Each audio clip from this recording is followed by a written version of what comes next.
से बताया था कि इंसान अपनी किस्मत कैसे बदल सकता है। यदि आप कड़ी मेहनत करने के बावजूद असफल हो रहे हैं, आपके प्रयास बार बार विफल हो रहे हैं और आपको अपने कार्य का उचित फल नहीं मिल रहा है, तो ये कथा विशेष रूप से आपके लिए है। इसे ध्यानपूर्वक सुने और अपने जीवन में लागू करें। एक बार भगवान शिव और माता पार्वती कैलाश पर्वत पर एक साथ बैठे हुए थे। तभी माता पार्वती ने भगवान शिव से कहा, प्रभु, मेरे मन में एक प्रश्न है, कृपा करके मेरे इस प्रश्न का उत्तर देकर मेरी जिज्ञासा शांत करें। भगवान शिव मुस्कुराए और बोले, देवी, बताओ तुम्हारे मन में क्या प्रश्न है। माता पार्वती ने कहा, प्रभु, मनुष्य अपनी किस्मत को कैसे बदल सकता है? यदि उसके जीवन में दुख है तो उसे कैसे दूर किया जा सकता है? यदि उसकी मेहनत व्यर्थ जाती है और किस्मत उसका साथ नहीं देती तो उसे क्या करना चाहिए ताकि उसका भाग्य उसके पक्ष में हो जाए? भगवान शिव ने गंभीर होकर कहा, देवी, आज तुमने बहुत ही महत्वपूर्ण और उत्तम प्रश्न पूछा है। इसके उत्तर से समस्त मानव जाति का कल्याण हो सकता है। मैं तुम्हें इस प्रश्न का उत्तर एक कथा के माध्यम से दूंगा। इस कथा को ध्यान पूर्वक सुनो, क्योंकि इसमें तुम्हारे सभी प्रश्नों का उत्तर छिपा है। माता पार्वती ने आदर पूर्वक कहा, प्रभु, कृपया वह कथा सुनाइए, मैं इसे पूरे ध्यान से सुनूंगी। भगवान शिव कहने लगे, पार्वती, एक बार की बात है, भगवान विष्णु और माता लक्ष्मी साधु का वेश धारण कर पृथ्वी पर भ्रमण कर रहे थे। तभी उन्होंने देखा कि एक घने जंगल में रास्ते के किनारे एक व्यक्ति अपनी पत्नी के साथ बैठकर रो रहा था। भगवान विष्णु ने पास जाकर उससे पूछा, तुम कौन हो और इस सुनसान जंगल में क्यों रो रहे हो? भगवान विष्णु की बात सुनकर उस व्यक्ति की सिसकियां थोड़ी कम हुई। उसने अपने आंसू पोंछते हुए कहा, महाराज, मैं पास के गांव का एक बदनसीब व्यापारी हूं। मैं जो भी काम करता हूं वो बिगड़ जाता है। मेरी सारी मेहनत बेकार हो जाती है। इसी कारण मैंने अपनी पत्नी के सारे गहने और जेवर बेच दिए। मेरे परिवार ने भी मेरा साथ छोड़ दिया है और मेरा घर गिरवी पड़ा है। मुझे लगता है कि मेरी किस्मत ही खराब है। अब मैं जीवन से निराश होकर यहाँ आकर बैठ गया हूँ। भगवान शिव ने कहा, पार्वती, उस व्यक्ति की बातें सुनकर भगवान विष्णु बोले, किसने कहा कि तुम्हारी किस्मत खराब है? चलो, मैं देखता हूं कि आखिर तुम्हारी किस्मत में क्या कमी है। वह व्यक्ति बोला, महाराज, पहले मैं खेती करता था, लेकिन हर साल उसमें घाटा होता था। कभी सूखा पड़ता तो कभी इतनी ज्यादा बारिश होती कि सारी फसल बर्बाद हो जाती। सब परेशानियों से तंग आकर मैंने खेती छोड़ दी और व्यापार करने का निश्चय किया, लेकिन मेरे पास व्यापार शुरू करने के लिए पैसे नहीं थे। इसलिए मैंने अपनी पत्नी के सारे गहने बेच दिए। उससे जो धन मिला उसी से मैंने व्यापार शुरू किया। जब व्यापार नहीं चला तो शुरू में परिवार वालों ने साथ दिया, लेकिन जैसे जैसे लगातार नुकसान होने लगा तो परिवार वाले दूर होते गए। वह व्यक्ति बोला, महाराज, मैं यह सब अपने परिवार वालों के लिए ही तो कर रहा था, लेकिन अब वे मुझे देखकर नजरें फेर लेते हैं।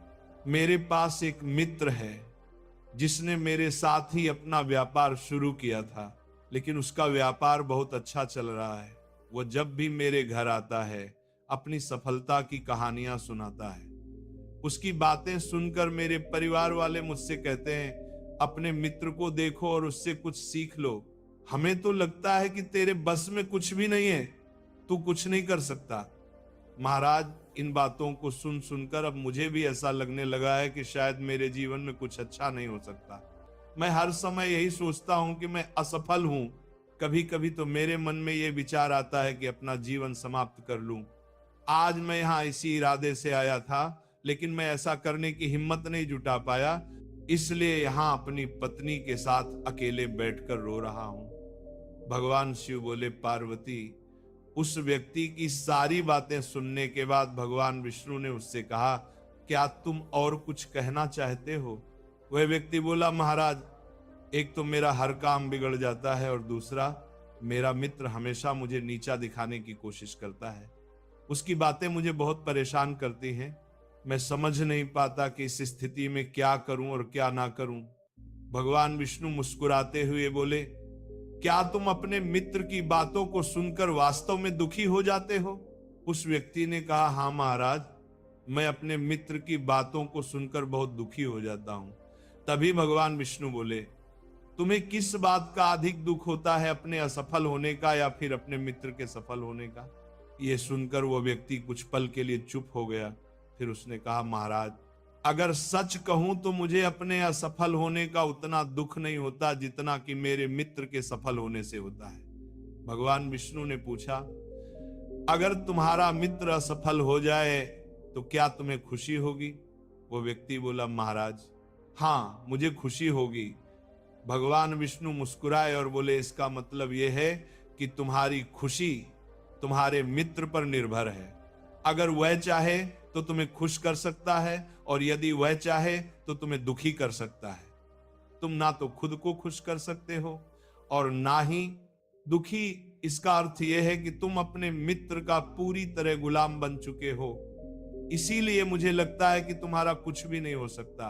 भगवान शिव बोले, पार्वती, जब भगवान विष्णु ने थोड़ा नाराजगी भरा स्वर दिखाया और वहां से आगे बढ़ने का प्रयास किया, तो वो व्यक्ति घबराकर उनके सामने हाथ जोड़कर खड़ा हो गया। उसने कहा, महाराज, कृपा करके मुझे छोड़कर मत जाइए। आपकी बातों को सुनकर मुझे थोड़ी आशा नजर आ रही है। मुझे बताइए कि मैं क्या करूं? भगवान विष्णु रुके और बोले, यदि तुम मेरी बात मानने को तैयार हो तो मैं तुम्हें मार्ग दिखाऊंगा। याद रखना, जब हम किसी बाहरी चीज या व्यक्ति से उम्मीद बांध लेते हैं तो हमारी खुशी और दुख उस पर निर्भर हो जाते हैं। ऐसे में हम खुद को कमजोर बना लेते हैं। इससे बेहतर है कि तुम अपने आप से आशा रखो। जब तुम स्वयं पर भरोसा करोगे और पूरी लगन और प्रयास के साथ अपने काम में जुट जाओगे तो सफलता अवश्य तुम्हारे कदम चूमेगी।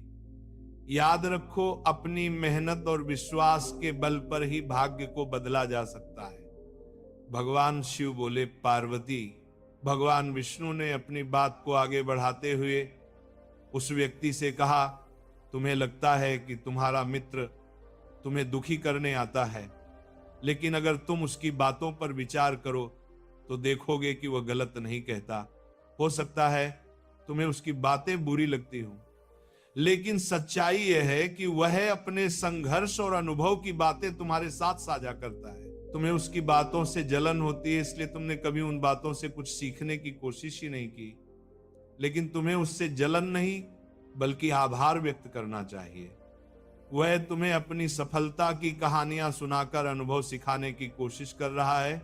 तुम्हें उसकी बातों को ध्यान से सुनकर अपने जीवन में लागू करना चाहिए। अगर तुम उसकी सफलता की कहानियों से प्रेरणा लो और अपनी मेहनत जारी रखो तो एक दिन तुम्हें भी सफलता अवश्य मिलेगी। आज जिसे तुम अपनी बुरी किस्मत या बुरा समय कह रहे हो वो बदल जाएगा, और जब तुम्हारा अच्छा समय आएगा तो तुम्हारे विचार भी बदल जाएंगे। लेकिन देखना, जब तुम्हारा अच्छा वक्त शुरू होगा तब तुम्हारा वही मित्र जो आज अपनी सफलताओं की बातें करता है तुम्हारे पास आकर अपनी असफलताओं की कहानियां सुनाएगा ताकि तुम्हें भ्रमित कर सके, तुम्हारा आत्मविश्वास डगमगा जाए और तुम गलत निर्णय ले सको। इसीलिए उस समय भी तुम अपनी बुद्धि का प्रयोग करना। जैसे आज तुम्हें उसकी सफलता से जलन होती है, उसी तरह कल उसे तुम्हारी सफलता से जलन होगी। इसलिए अपने विचारों को बदलो और अपनी ऊर्जा को सही दिशा में लगाओ। सफलता मेहनत और दृढ़ता से ही मिलती है।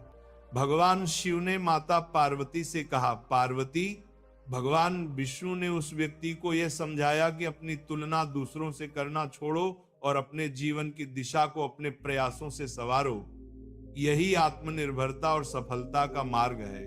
भगवान शिव बोले, पार्वती, भगवान विष्णु की बात सुनकर वो व्यक्ति बोला, महाराज, आपने बिल्कुल सही कहा है, लेकिन मेरा सबसे बड़ा दुख यह है कि मेरे परिवार के लोग भी मेरी बातों को नहीं समझते। मैं तो अपने परिवार के लिए अच्छा करना चाहता हूं, लेकिन वे हमेशा मुझे गलत ठहराते हैं। अब तो हालात ऐसे हो गए हैं कि उन्होंने मेरा साथ तक छोड़ दिया है। भगवान शिव ने कहा, पार्वती। इस पर भगवान विष्णु बोले, मैं तुम्हारी बात समझता हूं, तुम्हें शांति चाहिए। वास्तव में इस संसार में अधिकांश लोग यही चाहते हैं कि उन्हें शांति मिले। हम चाहते हैं कि जब भी हम कुछ करें लोग हमारी तारीफ करें, लेकिन अक्सर ऐसा नहीं होता और यही कारण है कि हम दुखी हो जाते हैं। हमें लगता है कि हमारे मित्र, हमारे परिवार वाले मतलबी हैं, लेकिन जरा सोचो, अगर तुम अपने परिवार को परिवार मानते हो और उनके लिए कुछ करना चाहते हो, तो ये क्यों महसूस होता है कि तुम दूसरों के लिए कर रहे हो? सच तो यह है कि जो कुछ भी तुम कर रहे हो वो अपनी खुशी के लिए कर रहे हो। परिवार के लिए कुछ करना वास्तव में अपने लिए करना ही होता है। अगर ऐसा करते समय तुम्हें लगता है कि तुम दूसरों के लिए कर रहे हो तो तुम हमेशा दुखी रहोगे। लेकिन यदि तुम मानोगे कि ये सब तुम अपने लिए कर रहे हो, अपने संतोष, अपनी खुशी के लिए, तो तुम्हें किसी से शांति या प्रशंसा की आवश्यकता ही नहीं होगी। जब हम खुद के लिए कुछ अच्छा करते हैं या करना चाहते हैं तो दूसरों की प्रतिक्रिया हमारे आत्मविश्वास को प्रभावित नहीं कर पाती। यही आत्मनिर्भरता का मार्ग है। भगवान शिव बोले, पार्वती। विष्णु जी की ये बात सुनकर वह व्यक्ति कुछ देर शांत रहा और सोचने लगा। विष्णु जी ने उसे आत्मनिर्भरता और आत्मविश्वास का पाठ पढ़ाया जो हर मनुष्य के जीवन के लिए आवश्यक है। भगवान शिव कहते हैं, पार्वती। विष्णु जी की बातों को सुनकर उस व्यक्ति के चेहरे के भाव बदल गए। वो बोला, महाराज आप बिल्कुल सही कह रहे हैं। अब मैं समझ गया हूं कि मेरी खराब किस्मत इसलिए थी क्योंकि मैंने उसे दूसरों के हाथों में छोड़ दिया था, लेकिन अब मैं अपनी किस्मत को अपने हाथों में रखूंगा। पूरी मेहनत और लगन के साथ मैं अपने काम को फिर से शुरू करूंगा और जब तक सफलता प्राप्त नहीं कर लूंगा तब तक चैन से नहीं बैठूंगा। Here's a look at my week on Facebook gaming.